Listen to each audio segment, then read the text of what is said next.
नमस्कार दोस्तों, DD react के एक और रिएक्शन वीडियो में आप सभी का स्वागत है। मैं हूं आलूप। तो आज जो वीडियो मैं आप लोगों के लिए लेकर आया हूं फेस टू फेस वाले डॉक्टर रिजवान अहमद सर का है और इसका टाइटल है श्रद्धा एंड कन्वर्जन एनालिसिस। तो चलिए देखते हैं कि डॉक्टर रिजवान क्या बता रहे हैं।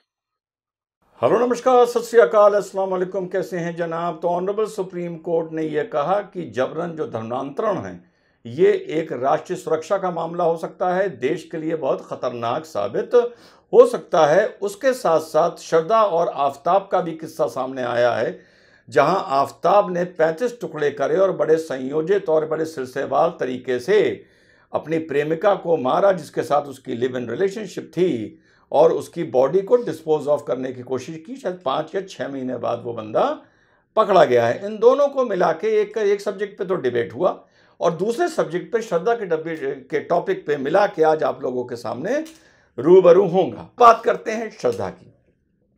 दोस्तों, श्रद्धा जैसे सब्जेक्ट को लेके ये बहुत ही ग्रूसम हत्याएं हैं। Rarest of the rare case की श्रेणी से भी शायद ये ऊपर जाती होंगी। फ्रिज खरीदना, काटना, because he was a chef, so he knew how to use the knife on flash.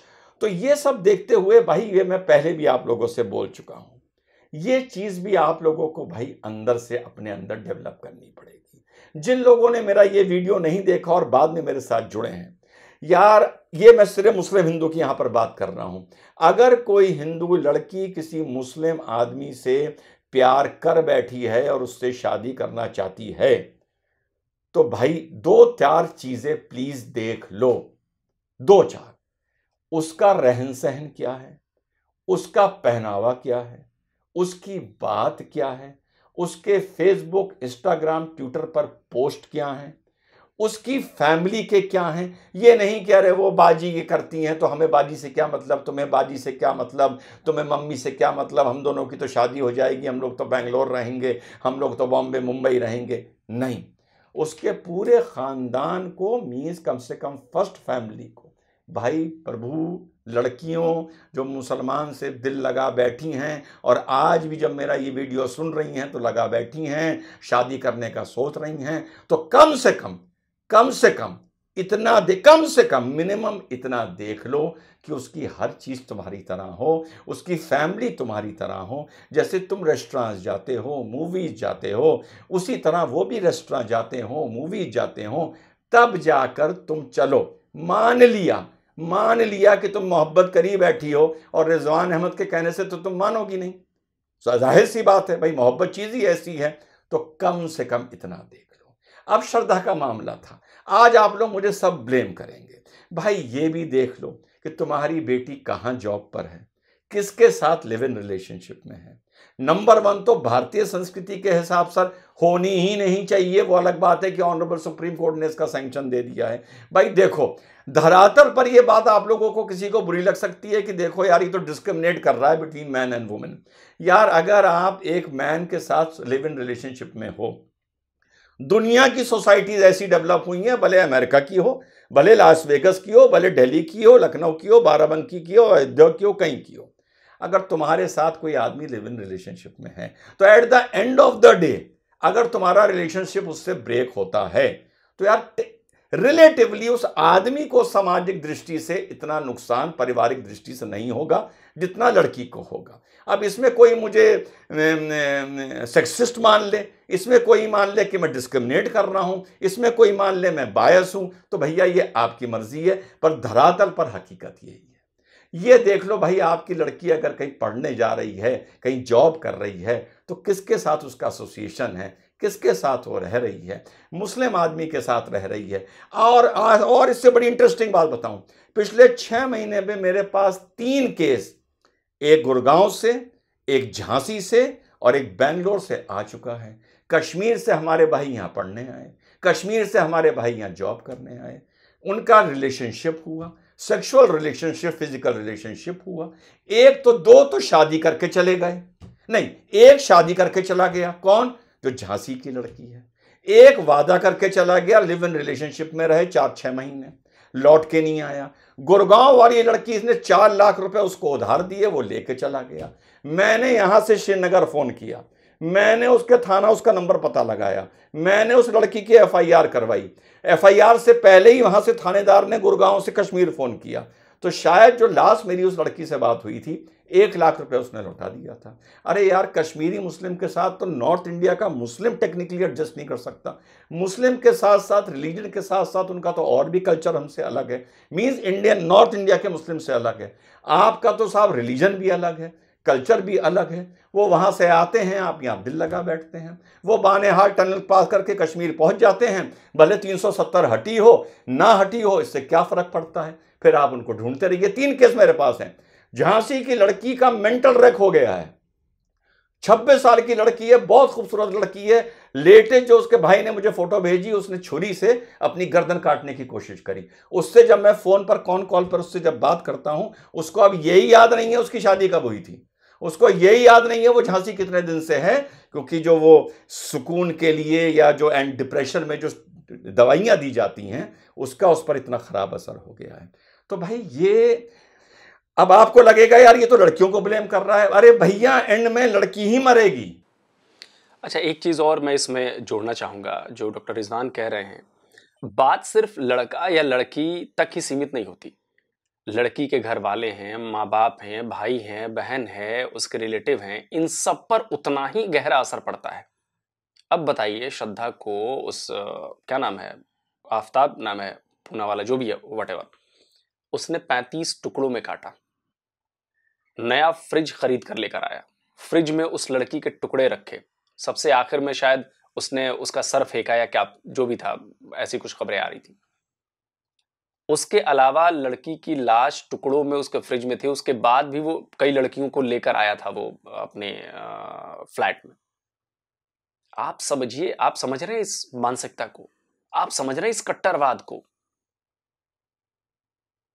आप वो हिंसक, मतलब क्या कहूं मैं, ये तो इसको कैसे समझाऊं मैं आपको कि कितना विभत्स है।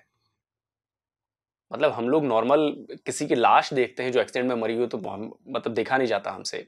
आप सोचिए, एक इंसान ने दूसरे इंसान को मारा, न सिर्फ मारा, देखिए एक होता है मारना कि जो गुस्से में आ गया गोली निकाल के मार दी उसने, एक गुस्से में आ गया उसने चाकू मार दिया, एक होता है प्लान करके लड़की को बुलाना, लड़की की हत्या करना, उसके बाद उसके पूरी बॉडी के 35 टुकड़े करना। आप समझ रहे हैं ये बात? उफ। एंड में लड़की ही मरेगी।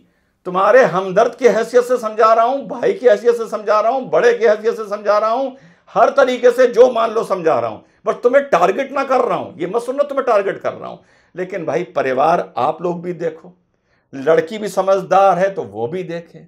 पहले लड़के को अच्छी तरह, उसको, उसके परिवार को, उसके रहन सहन को, बातचीत को, पोस्ट को कुछ तो स्टडी कर लो यार, कुछ तो सेफ गार्ड कर लो। मोहब्बत है मेरा अब्दुल, ऐसा नहीं है, ये नहीं चलता।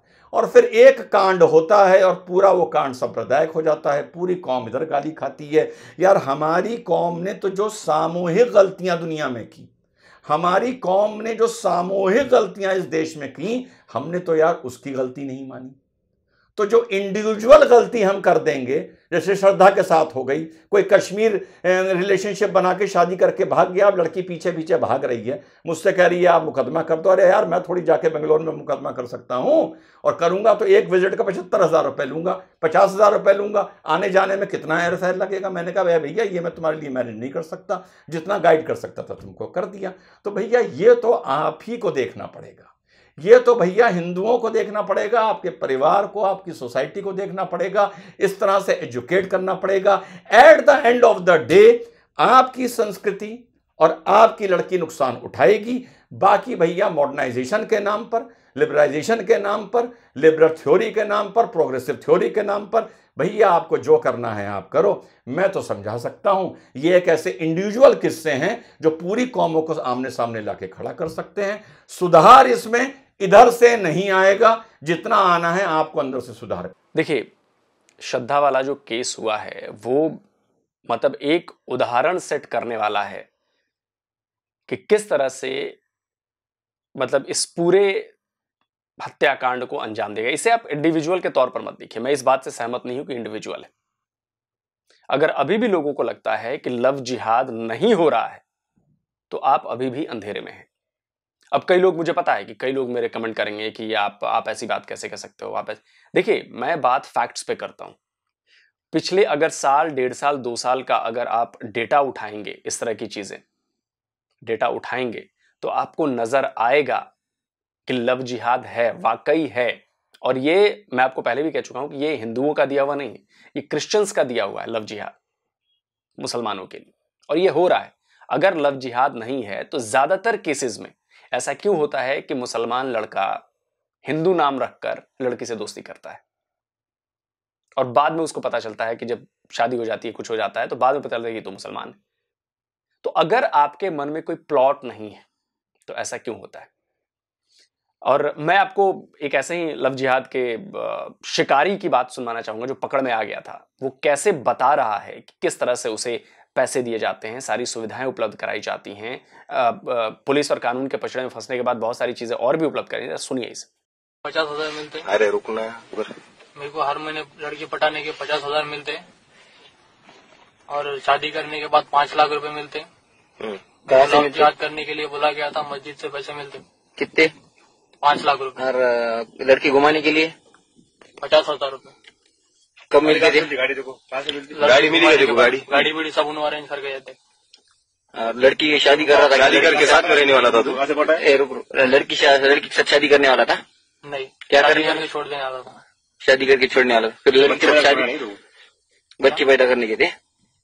बच्चे पैदा नहीं, शादी करने के बच्चे पैदा करके छोड़ देने वाला था। शादी करने के थे को, बच्चे पैदा करने को, और छोड़ देने का लड़की को। तो शादी कर रहा लड़की से, बच्चे पैदा करने को। सच बोल रहा है? तू कहीं की कसम खा के बोल रहा है? कुरान की कसम सच बोल रहा ना? सच बोल रहा। ठीक। और लड़कियां, तेरा और लड़की गैप कैसे लगा? कॉलेज में। कॉलेज में? देखो कौन बोला लड़की के, वो लड़की पटा बोल के? लड़की पटाने किसने बोला? मैं खुद पटा। देखो पैसे कहा, पैसे की बात किसने करी थी? देखो मस्जिद से।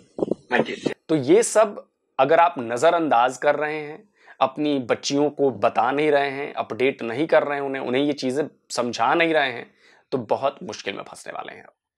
और जो हाल श्रद्धा का हुआ है, उसके पहले और भी कई हो चुके हैं। मतलब मेरे पास तो सैकड़ों एग्जाम्पल हैं जिसमें ये हुआ है। ठीक सेम पैटर्न यही है, फंसाया गया हिंदू लड़की को गलत नाम से, और फिर उसका मर्डर कर दिया गया किसी न किसी बहाने। तो ये है। और इसी पर शायद मुझे याद आ रहा है कि शायद इंडिया टीवी का शो था, उसमें योगी आदित्यनाथ आए हुए थे आपकी अदालत में।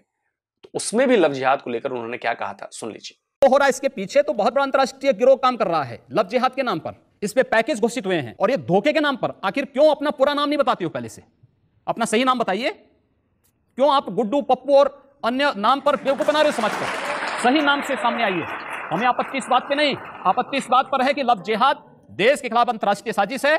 और मैं ही नहीं कह रहा हूं, सन 2010 में केरल के कम्युनिस्ट मुख्यमंत्री वीएस अच्युतानंदन ने भी इस बात को कहा था कि केरल में लव जिहाद केरल को मुस्लिम मेजोरिटी का स्टेट बनाने की एक साजिश का हिस्सा है। एक साम्यवादी मुख्यमंत्री इस बात को कहता है तो आप लोग बुरा नहीं मानते, मैं कहता हूं तो आपको बुरा लग रहा है। सुना आपने? तो इसलिए इस बात को भी समझना जरूरी है। यह बात हवा में नहीं है। धुआं वहीं से उठता है जहां पर चिंगारी लगती है, आग लगी होती है। तो एक खास पैटर्न क्यों दिखता है हर चीज में, इसको समझना बहुत जरूरी है। चलिए आगे देखते हैं वीडियो। करना है। आते हैं धर्मांतरण पे। तो साहब, जब मॉडरेटर ने मुझसे इस तरह से पूछा कि साहब इस स्टेट में कानून है, इस स्टेट में कानून है, सुप्रीम कोर्ट ने मान लिया है, क्या आप भी ये मानते हैं कि इस तरह से कन्वर्जन होता है? मुझसे पूछा। तो सुनिए पहले मैंने क्या कहा कि तुमको इतने पैसे दे देंगे, तुम्हारे बच्चों की पढ़ाई हो जाएगी, तुम्हारे को खाने को कोई दिक्कत नहीं होगा अगले 10 साल में। ये रियलिटी है रिजवान साहब। इसीलिए कोर्ट ने दोबारा इस पे बहुत महत्वपूर्ण टिप्पणी की है। Over to you. जी हाँ, शुक्रिया। जय हिंद, वंदे मातरम। आपने कहा कि सारे स्टेट्स जानते हैं, ये जानता है, सुप्रीम कोर्ट जानता है। तो आपकी बात से कुछ ऐसा लग रहा है जैसे ये समस्या 5 साल, 10 साल, 15 साल, 20 साल, 25 साल पुरानी है, ज्यादा से ज्यादा। लेकिन साहब, समस्या ये है कि सनातन धर्म के मानने वाले अपने ही मान्यताओं को लेके अवेयर नहीं है। ये समस्या 1000 साल पुरानी है। जैसे पसमंदा मुसलमानों का सिलसिला चल रहा है, हर डिबेट में होता है कि भैया 80% पसमानदा मुसलमान हैं, सब कन्वर्टेड हैं। ये कब हुए, कैसे हुए? आज हुए? 500 साल पहले, 700 साल पहले, 400 साल पहले हुए? तो ये जो स्कैंडल है, जो ये स्कैम है, ये इस देश में 1000 साल पहले शुरू हो गया था, जो सनातन धर्म के मानने वालों ने नोट नहीं किया। अतिथि देवो भव के चक्कर में, वसुधैव कुटुंबकम के चक्कर में उन्होंने कहा इससे कोई फर्क नहीं पड़ता। कश्मीर आप ले लीजिए, कश्मीर से अच्छा क्या उदाहरण हो सकता है? 1000 साल में कश्मीर में लगभग हिंदू नहीं बचा, यह भी उसी का नतीजा है। फिर आप नॉर्थ ईस्ट आ जाइए, 100 साल पहले नॉर्थ ईस्ट में पूर्णतः हिंदू रहता था, यानी सनातन धर्म को मानने वाला रहता था। धीरे धीरे 5 ऐसे राज्य हो गए जहां पे हिंदू माइनॉरिटी में हो गया। तो ये सिलसिला, ये स्कैम, ये स्कैंडल बड़े भाई 1000 साल से चल रहा है। पर अब आप लोग थोड़ा अवेयर हुए हैं, आप लोग से मेरा मतलब सनातन धर्म पे मानने वाले लोग। चलिए, देर आए दुरुस्त आए, वैसे आए आप बहुत देर से। देखिए, कन्वर्जन में कुछ ऐसी कम्युनिटीज हैं जो बिल्कुल कन्वर्जन में इंटरेस्टेड नहीं होती हैं। एक यहूदी बिल्कुल भी इंटरेस्टेड नहीं होता कोई कन्वर्ट हो। दूसरा, सनातन धर्म को मानने वाला कभी भी इंटरेस्टेड नहीं होता कि कोई उसमें कन्वर्ट हो। अब कोई अपनी मर्जी से हो जाए वो अलग बात है, कभी भी। बिल्कुल। बुद्धिस्ट एक ऐसी कम्युनिटी है जो कन्वर्ट तो कराती है, लेकिन बड़ी पीसफुली कराती है। लेकिन बड़ी जिम्मेदारी से कह रहा हूं, 2 ऐसी कम्युनिटी हैं, क्रिश्चियनिटी और एक मुस्लिम्स, जो हम कन्वर्ट कराने के लिए मंसूबा बनाते हैं, प्लान बनाते हैं, उसको एग्जीक्यूट करते हैं। उसमें इल्म भी होता है, उसमें अल्लाह का पैगाम भी होता है, उसमें सूफियों का पैगाम भी होता है, उसमें तलवार भी होती है, उसमें लालच भी होता है। तो हम जो 2 कम्युनिटीज हैं, क्रिश्चियन और मुस्लिम्स, हम ही ने हर जगह सबको कन्वर्ट किया है। सनातन धर्म ने कभी कन्वर्ट नहीं किया, यहूदी ने कभी कन्वर्ट नहीं किया। तो देर आए दुरुस्त आए, आप लोग होश में आइए, इसके खिलाफ बोलिए, एकजुट होइए, वरना आने वाले 50 साल में अभी आपका और नंबर लगेगा, ये आज बता रहा हूं मैं। सुना साथियों, आध्यात्मिक दृष्टि से, सैन्य दृष्टि से, आर्थिक दृष्टि से, क्षेत्रफल की दृष्टि से भारत, अखंड भारत एक सुपर पावर हुआ करता था उस टाइम का। अगर उस टाइम में हम जीडीपी की बात करें तो हमारी शायद हम वर्ल्ड के इकोनॉमिक, मिलिट्री, क्षेत्रफल में, मतलब किन किन चीज़ों में नहीं, हम शायद नंबर 1 होंगे। धीरे धीरे सनातन धर्म के मानने वालों ने, जिनमें आपस में है तो ये पूरा एक भगवा कॉरिडोर या सैफरन कॉरिडोर, लेकिन अंतरीय विरोधाभास के चलते, अंतरीय फॉल्ट लाइंस के चलते या किसी चीज़ के भी चलते धीरे धीरे ये संस्कृति आप लोग नोट पता नहीं कब करेंगे कि ये कॉन्ट्रैक्ट करती जा रही है, सिकुड़ती जा रही है। कम से कम इतिहास यही बताता है। आने वाले वक्त में 100 साल बाद, 200 साल बाद, 300 साल बाद ये संस्कृति कहाँ होगी, इस पर टिप्पणी करना या अभी अध्ययन करना एक नादानी होगी। लेकिन अगर वो ही सिलसिला चलता रहा जो चल रहा था और जैसा मुझे नजर आता है चल रहा है, थोड़ा बहुत कोर्स करेक्शन मैं मान सकता हूं पिछले 7-8 साल में हुआ है, थोड़ा बहुत, लेकिन ये मेरे हिसाब से अप टू द मार्क नहीं है। तो आने वाले 50 से 75 साल के बीच में इस संस्कृति को और नुकसान उठाना पड़ सकता है। और ये बात आप लोगों को रजिस्टर नहीं होती। जब मैंने डिबेट में बोला तो ऐसा रिएक्शन आ रहा था कि भाई ये कौन से देश की, कौन से ग्रह की बात कर रहा है। अरे यार, मैं हिंदुस्तानी की बात कर रहा हूं। नॉर्थ ईस्ट में धीरे धीरे 5 राज्य 100 साल में, जहां हिंदू बहुल एरिया था, वहां हिंदू अल्पसंख्यक हो गए। कश्मीर का उदाहरण किससे अच्छा क्या हो सकता है कि जो 1000 साल पहले पूर्णता जो एक हिंदू राज्य था, वो धीरे धीरे मुस्लिम हो गया। इंडोनेशिया, चलिए थोड़ा और पुराने चले जाते हैं। तो इन सब चीजों को देखकर आज मैंने जो बात बोली कि ये नहीं कहा जा सकता कि ये सब जबरन हुए, लेकिन हाँ, जबरन भी हुए, ये भी मान सकते हैं, पैगाम से हुए, ये भी मान सकते हैं कि कुछ अगाड़ी या हाई कास्ट सनातन धर्म के मानने वालों ने लो कास्ट के साथ एक ऐसा व्यवहार किया जिस चिढ़ के चलते हुए। ये भी मान सकते हैं कि डर और लालच से हुए। तो ये अब हम बैठ के इसको सेग्रीगेट नहीं कर सकते कि कितने % कैसे हुआ, पर हां हुआ, और भले शांतिपूर्ण तरीके से हुआ। जहां अधिकतर कश्मीर का जो कन्वर्जन था, अधिकतर से 60%, बुश शिकन ने जबरदस्त वहां पे कन्वर्जन करवाया, दुर्रानीज ने कन्वर्जन करवाया, अफगान्स ने, मुगल्स ने करवाया।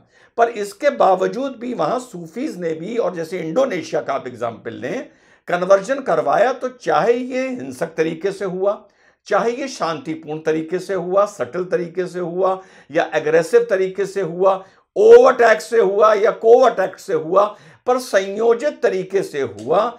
सनातन धर्म के मानने वालों ने और यहूदियों ने कभी भी अपनी संस्कृति या अपनी आस्था को या अपनी मान्यता को दूसरों पर प्यार से या जबरन, दोनों तरह नहीं थोपा। क्रिश्चियनिटी ने, आप पूरा अफ्रीका देख लें, इंडिया देख लें, नॉर्थ ईस्ट देख लें, धीरे धीरे जब आप क्रिश्चियनिटी से पहले की बात करेंगे, स्पेशली अफ्रीका, तो इन लोगों ने भी बड़े सटल तरीके से, कहीं कहीं जबरन, but most of the time subtle तरीके से क्रिश्चियनिटी ने धर्म कन्वर्जन करवाया, और इसी तरह मुस्लिम्स ने भी करवाए। ये चीज गवर्नमेंट किसी पॉलिसी के तहत वाटर टाइट फॉर्मूला नहीं बना सकती, कतई नहीं बना सकती, जब तक सनातन धर्म के मानने वालों में इंटरनल चेंज नहीं आएगा, इंटरनल अलाइनमेंट नहीं होगा, इंटरनल अवेयरनेस नहीं आएगी, तब तक ये government as a rule, as a policy नहीं कर सकती। लेकिन हाँ, मैं इतना जरूर बोलूंगा कि कन्वर्जन, जैसे मैरिज की एज 18 है, 21 है, ड्रिंकिंग की कुछ है, किसी चीज में कहीं कुछ होती है, MLA लड़ने की कुछ है, किसी चीज MP लड़ने की कुछ है, इस तरह मैं जरूर बोलूंगा कि कन्वर्जन की एक एज लिमिट कम से कम, वो जबरन हो, प्यार से हो, मोहब्बत के लिए हो, कैसे हो, कम से कम इसका एक कट ऑफ 25 ईयर्स हो जाना चाहिए, यह मानते हुए कि कन्वर्जन रोका नहीं जा सकता as a policy, as a constitutional matter.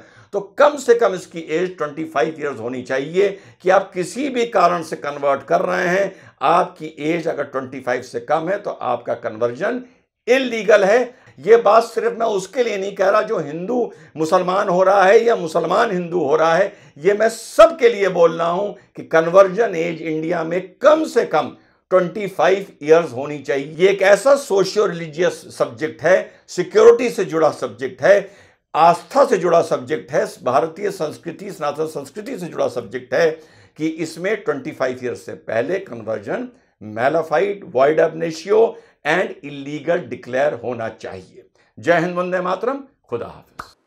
तो दोस्तों, वीडियो खत्म हो गया, और मुझे लगता है कि डॉक्टर रिजवान ने जो बातें कही हैं धर्मांतरण को लेकर, वो बहुत मतलब टू द पॉइंट कही है। देखिए, इसमें कोई दो राय नहीं है कि कन्वर्जन नहीं होता है। भाई, कन्वर्जन हुआ तभी तो इस्लाम फैला इंडिया में, कन्वर्जन हुआ तभी तो क्रिश्चियनिटी फैली यहाँ पे, कन्वर्जन हुआ तभी तो बौद्ध धर्म फैल रहा है। कन्वर्जन है। अब हो सकता है आप लोगों को बात बुरी लगे, लेकिन जो फैक्ट है वो फैक्ट है, उस फैक्ट को कहने से पीछे नहीं हटना चाहिए। सनातन धर्म कभी कन्वर्जन नहीं कराता। पता है क्यों नहीं कराता? क्योंकि आप सनातन धर्मी या हिंदू जो हो, आप कन्वर्ट होकर नहीं हो सकते हो।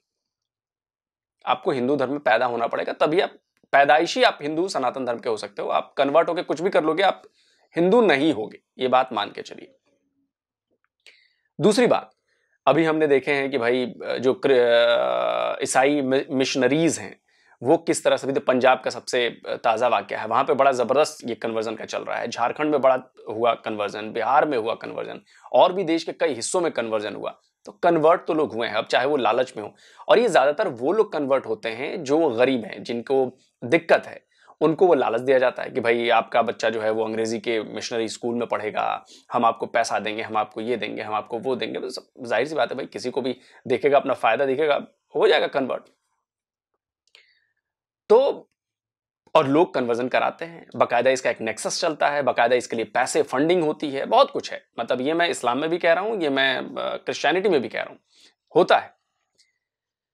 तो कुल जवाब जो रिजवान साहब कह रहे थे कि कोई एक कानून बनाना चाहिए, तो मुझे लगता है कि उम्र का भी हो सकता है, या कुछ तो इसमें रास्ता ऐसा निकालना चाहिए कि जिससे मतलब इस तरह की चीजें, जबरन वाली चीजें रुके। देखिए, अपने आप कोई कर ले जाके तो उसको रोका नहीं जा सकता, उसको नहीं रोका जा सकता। लेकिन अगर कोई ब्रेन वॉशिंग कर रहा है, अगर कोई लालच दे रहा है, अगर कोई उसको धमकी के जरिए डरा के करा रहा है तो इसके खिलाफ आवाज उठनी चाहिए। और मुझे लगता है कि इसीलिए यूनिफॉर्म सिविल कोड की मांग हो रही है, क्योंकि यूनिफॉर्म सिविल कोड आने से सब पर एक ही कानून लागू होगा और देश में दो तरह के कानून नहीं चलेंगे। तो इसीलिए यूनिफॉर्म सिविल कोड की बहुत ज्यादा जरूरत है इस देश को। उसके अलावा जो है धर्मांतरण में मैं ये कहूंगा कि इसका नुकसान बहुत ज्यादा है, क्योंकि अगर आप और हम नहीं चेतेंगे, अगर आप और हम कदम नहीं उठाएंगे तो ये चीज बढ़ चुकी है, इसको रोकना पड़ेगा। इसको एक क्या कहें, इसकी गति को धीमी करनी पड़ेगी, गति धीमी करनी पड़ेगी, क्योंकि इसमें नुकसान हमारा ही हो रहा है आफ्टर ऑल। तो मुझे लगता है कि इस पर सबको सोच विचार कर बात कर ऐसी कोई पॉलिसी बनानी चाहिए जिससे इस तरह की चीजें रोकी जा सके। तो जल्दी हाजिर होता हूं एक और नए वीडियो के साथ। नमस्कार, जय हिंद।